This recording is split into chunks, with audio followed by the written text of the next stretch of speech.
Okay, hello dear friends, good evening, such a beautiful, beautiful evening. Keep on with this beautiful book. Today is part number 10, The Adventures of Odysseus. The number 10, Father and Son.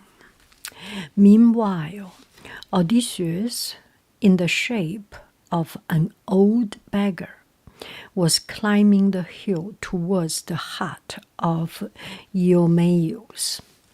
Eumaeus, the swineherd. The hut of, this is Eumaeus. His name is Eumaeus, the swineherd, is the pig, the head shepherd, swineherd, and this is the person who take care of the pigs. When Eumaeus saw the beggar, he threw open the door of his hut. So, he opened the door immediately, without any hesitation. It has been decreed by mighty Zeus that anyone approaching one's threshold in peace should be welcomed. You came in peace, I welcome you. The Almighty God, Zeus, already told me so. I will do exactly like what he has told me. Old man, come inside, sit down. The swineherd welcomed the beggar and showed him where he could sit. Yeah, he was very kind. Come on, come in and sit down. I give you a seat. So he sat down. The old beggar did not care if he's a beggar, is a king, is a god, is a princess. Whoever came in peace with good intention will be welcomed to my place. Then he slaughtered a fatted hog. When he had made sacrifices to the mighty gods and goddesses, he roasted the meat over the flames of the fire. He gave the best cut to the beggar. That was such a kind person. Well, maybe vegetarians will say him a murderer or someone, but that was the old time, okay? People do not...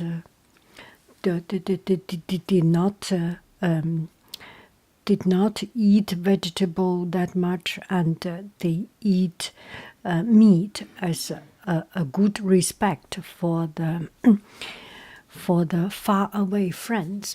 Anyway, he chosen a good hog, a good pig, and he had prayed, oh, forgive me, heaven, I am doing it not for myself, for welcoming friends, and please forgive me. And the gods and goddesses forgave him, and he started to roast and sizzling, and with some barbecue sauce, with some sweet and sour, with some salt and pepper, lemon, garlic, onion. Yeah, it didn't say, but you would just imagine it. So he made the barbecue pork, and he chose the best piece, tenderloin, give it to the beggar. Gratefully, the old beggar ate. Eumaeus sat down beside him and told him story after story about the outrages that had been committed by the suitors in Odysseus' feasting hall. As he listened, Odysseus felt the bile rising in his throat and his heart pounding against his ribs. Pum, pum, pum. Oh my goodness, he was so angry. He was so angry. Yeah.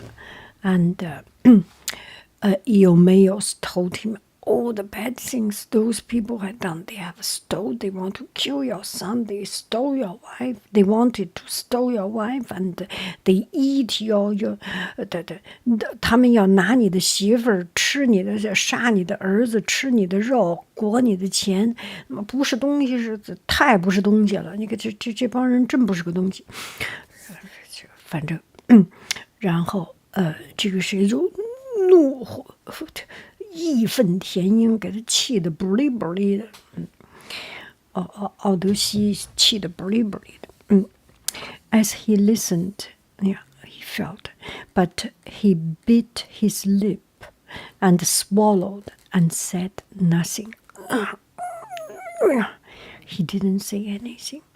When at last the swineherd fell silent, the old beggar turned and said, "In my travel from city to city and from port to port, I have heard rumors in many places that Odysseus is on his way home, and that he sails with chests filled with treasure." Eumaeus shook his head. "Old man, I can see you are trying to win your way into my heart with tittle-tattle and half-remembered gossip. No, Odysseus is dead. You are just trying to please me and trying to comfort me with this half-told tale and non-approved legends and stories. But I know Odysseus is dead. I feel it in my bones. His body is rolling somewhere deep beneath the blue waters, blue waves of the sea." For 3 days, Odysseus stayed with the swineherd. Every morning, when Eumaeus took his pigs to graze and root for truffles, truffles, delicious truffle pizza, Odysseus wandered the island. In the shape of an old beggar, he climbed Mount Neriton. He wandered the vineyards. He terraced hills, the cliffs, the terraced hills, the cliffs, and the beaches. His heart sung for joy to feel Ithacan soil against the soles of his feet. Just the bare feeling of putting his feet on the land, on the soil of Ithaca, make his heart jumping with joy. He watched his people at work. He even watched his own father, old Laertes, harvesting grapes. He saw his father. No one took any notice of him. To them, he was just another ragged old man who had had more than his share of bad luck. "Oh, poor unlucky man," they were thinking. Sometimes, out of pure pity, someone would give him a cup of water or some bread and cheese. So Odysseus was wandering around, and people, Ithaca, it's a good country. People are still kind. I love the tree and the leaves. Oh, that's such a smart painting. I want to paint it. It was on the morning of the 4th day that Telemachus returned. The swineherd was preparing breakfast. The old beggar was sitting on a stool by the fire. Suddenly, the door swung open, and standing framed in the doorway was a young man with his first beard on his chin. Telemachus dropped the bow he was holding. Telemachus looked at him. There was a young man. Telemachus, by the mighty gods, you are safe home. He ran to him and threw his arm around the young man's neck. He kissed his forehead, his left eye, his right eye, his lips, his left hand, his right hand. The swineherd honored his prince like a father honoring his son. Wow, if I see my son, my baby boy, I will do the same thing. Kiss his left hand, his right hand, his left eye, his right eye, his left nostril, his right nostril, his left chin, his right chin. Anyway, you get the idea, right? Odysseus, sitting on the stool by the fire, saw his son for the first time in 19 years. He said nothing. He slowly got to his feet and offered his stool. Telemachus shook his head. No, no, old man, you are a guest here. To me, this is more of a second home. Sit down, sit down. Telemachus was so gentle and so polite. You are a guest. He did not even care if Odysseus was dressed like a beggar, but just by the pure age, by the pure appearance as a guest, he offered the seat back to Odysseus. The old beggar sat down again. Telemachus squatted in front of the fire, warming the palms of his hands. Eumaeus prepared breakfast for the three of them. They sat at the three of them. Why? 1, 2, 3, 4, 5. Okay, we will. 1, 2, 3. Odysseus, Eumaeus, Telemachus. The wooden table, the three of them sat at the wooden table and ate. As they were eating, Telemachus, just so that easy for you to remember, T-E-L-E, Marcus, M-A-C-H-U-S. C-H pronounced K. Telemachus told them about his journey to Sparta, about his encounter with red-haired Menelaus. Menelaus and beautiful Helen. Oh, he saw Helen. And about the visit he had received from the goddess.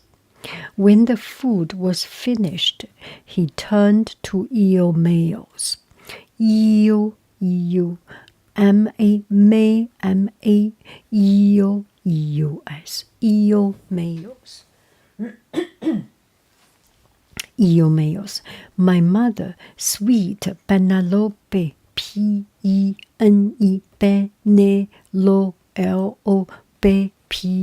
Penelope, my mother, sweet Penelope, will have heard of these plans to murder me on my return. Her heart will be wrung with worry for me. Please, I beg you, go to tell her that I am safely home.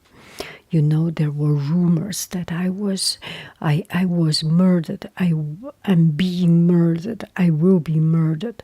My mother, my beautiful mother, she will be so sad. 有没有 go to tell my mother I am okay, I am safe home. The swineherd nodded and strapped on his sandals. He made his way across the floor of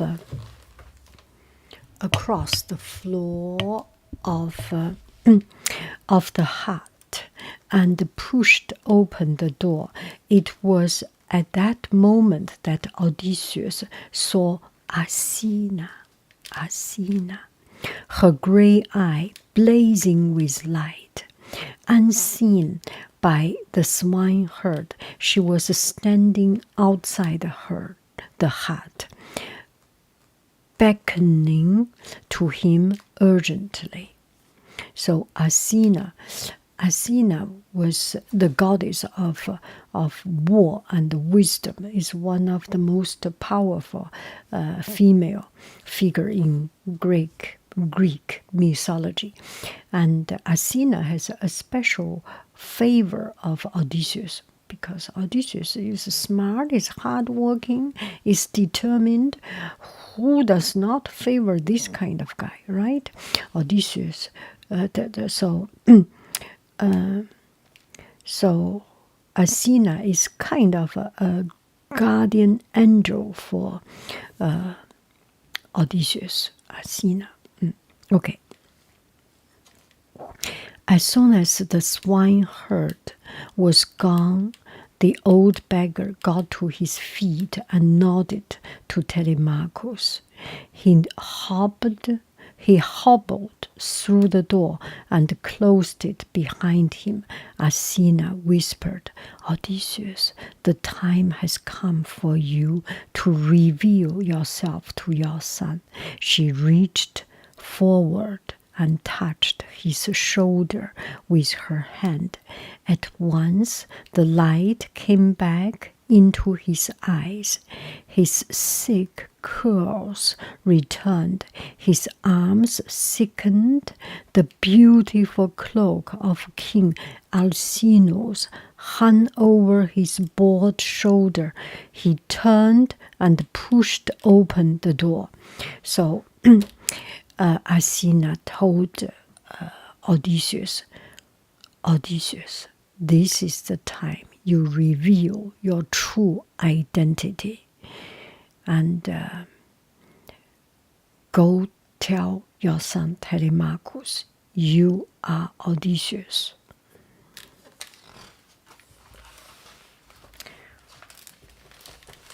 See Odysseus. Telemachus, the first bit. Telemachus got to his feet in astonishment. What is going on? Who are you? You are not the man you were before. You are one of the mighty gods who ruled over the broad skies. So Telemachus did not know who he is. He has not yet told him. Odysseus has not yet told Telemachus, I'm your dad, come here. Yeah, he didn't say that. He just the pure appearance of almighty, of power, of glory is just overpowering. Yeah. And Telemachus was shocked, astonished. Just, what is happening? Odysseus shook his head. Telemachus, I am no god. Look into my face and tell me, do you not see something of yourself? 看着我的脸，看看能不能看出你自己。Telemachus peered into the stranger's eyes. Suddenly his face lit up with joy. It's you, my father. You are home at last. When did you get here? How long have you been here? How did you get home? 爸爸，爸爸，是你？你怎么回来的？哎呦，我的老天爷爷！啊，你怎么回来的？你怎么过来的？你花了多长时间呀？我想死你了！哎呦，我的爹哟，我的亲爹哟！Odysseus' eyes filled with tears. Telemachus, my son, 我的儿啊！ He held his son in his arms.